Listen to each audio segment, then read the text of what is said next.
Halo, nama Ibu Nurija Silaban. Kali ini Ibu akan menjelaskan mengenai cara bangsa Indonesia dalam mempertahankan dan memperjuangkan kemerdekaan Indonesia. Ada dua cara yang dilakukan oleh bangsa Indonesia. Yang pertama adalah cara konfrontasi, yang kedua adalah cara diplomasi. Namun yang mau Ibu jelaskan di sini adalah cara yang kedua, yaitu cara diplomasi. Tapi tidak apa-apa, hanya sekedar untuk mengingatkan untuk cara yang pertama ini atau cara konfrontasi yang sering dikenal dengan cara menggunakan kekuatan senjata.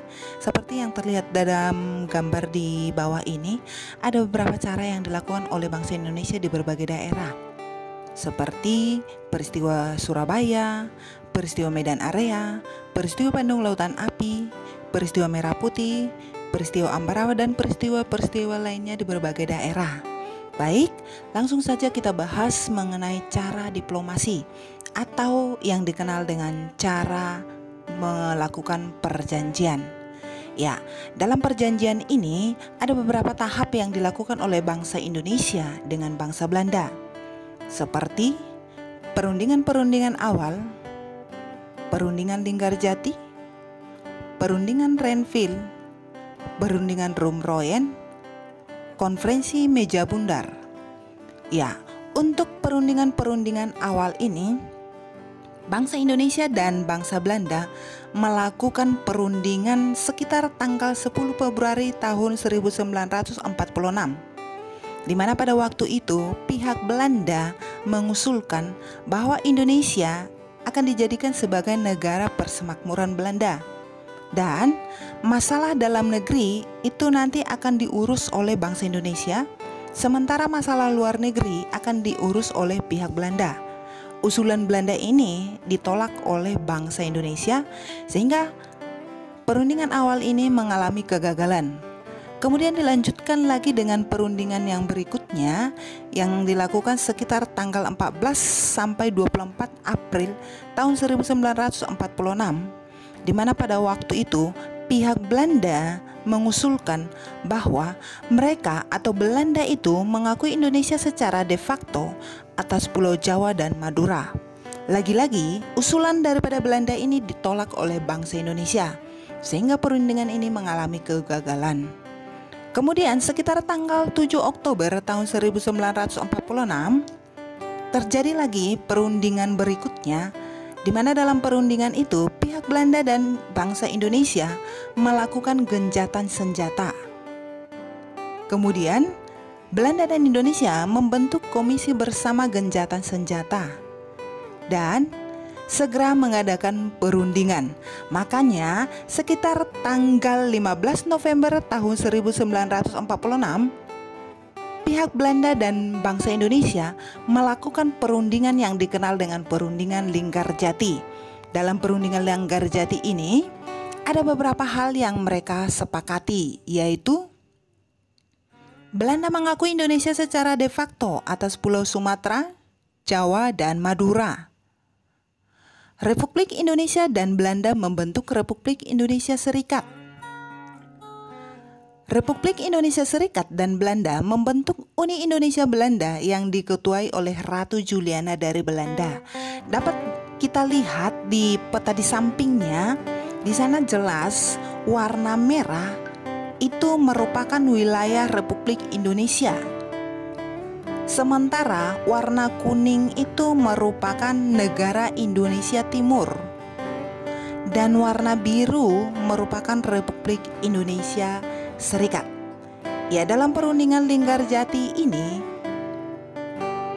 yang akhirnya nanti pihak Belanda melakukan pelanggaran. Terbukti mereka atau Belanda itu melakukan agresi militer Belanda yang pertama sekitar tanggal 20 Juli sampai 5 Agustus tahun 1947. Tindakan daripada Belanda ini mendapat aksi protes dari Australia dan India, sehingga nanti masalah ini sampai ke Dewan Keamanan PBB. Hingga akhirnya dibentuklah Komisi 3 Negara yang terdiri dari Belanda yang didukung oleh Belgia, Indonesia yang didukung oleh Australia dan Amerika Serikat sebagai penengah.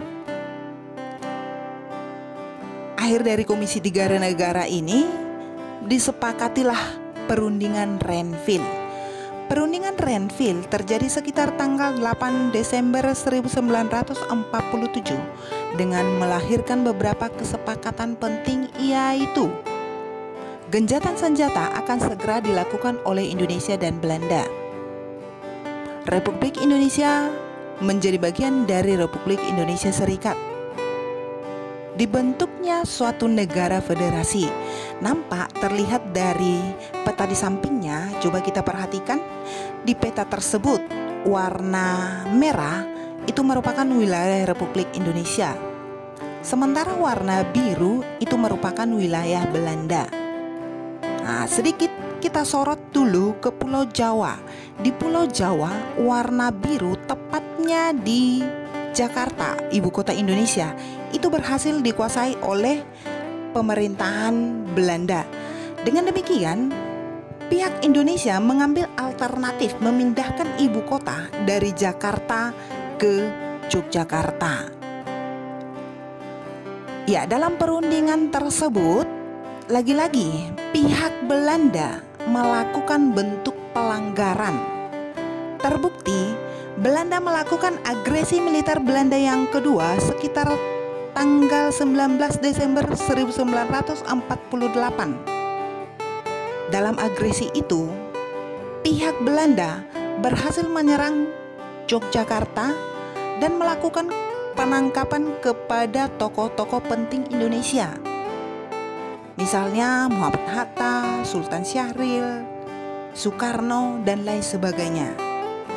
Kondisi yang dilakukan oleh Belanda ini membawa Indonesia pada posisi pemerintahan darurat Republik Indonesia. Dan waktu itu alternatif yang dilakukan oleh Indonesia menjadikan daerah Bukit Tinggi sebagai ibu kota sementara Indonesia dan Syarifuddin Prawiranegara menjadi pemimpin sementara Indonesia. Tindakan yang dilakukan oleh Belanda ini mendapat kecaman keras dari Dewan Keamanan PBB. Hingga akhirnya nanti Dewan Keamanan PBB melakukan ultimatum kepada pihak Belanda supaya Belanda segera menghentikan tindakan mereka dalam agresi ini. Maka untuk langkah selanjutnya terjadilah kesepakatan yang dikenal dengan Perundingan Rumroyen yang terjadi tanggal 7 Mei tahun 1949.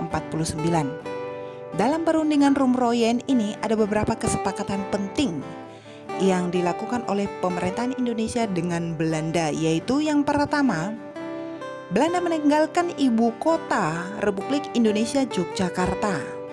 Yang kedua, Tentara Nasional Indonesia menduduki ibu kota Republik Indonesia. Yang ketiga, Presiden dan Wakil Presiden serta para pemimpin lainnya kembali dari tempat pengasingan ke ibu kota negara. Yang keempat, Panglima Besar Jenderal Sudirman kembali ke Yogyakarta dari medan gerilya.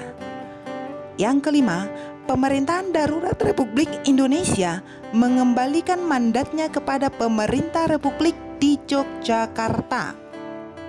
Dan Perundingan Rumroyen ini nanti ditindaklanjuti dengan Konferensi Meja Bundar yang terjadi sekitar tanggal 23 Agustus tahun 1949. Konferensi Meja Bundar ini melahirkan beberapa kesepakatan, yaitu Kerajaan Belanda menyerahkan kedaulatan Indonesia secara penuh dan tanpa syarat kepada Republik Indonesia Serikat.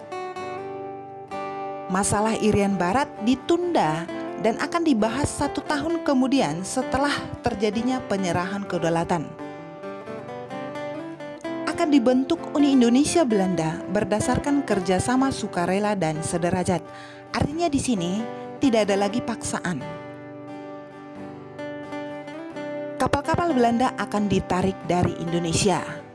Dengan demikian, setelah dilakukannya Konferensi Meja Bundar, maka Sekitar tanggal 27 Desember tahun 1949, pihak Belanda melakukan penyerahan kedaulatan kepada pemerintahan Indonesia. Ya, demikianlah penjelasan dari Ibu. Mudah-mudahan bermanfaat. Sampai jumpa pada topik yang berbeda. Terima kasih. Tetap semangat.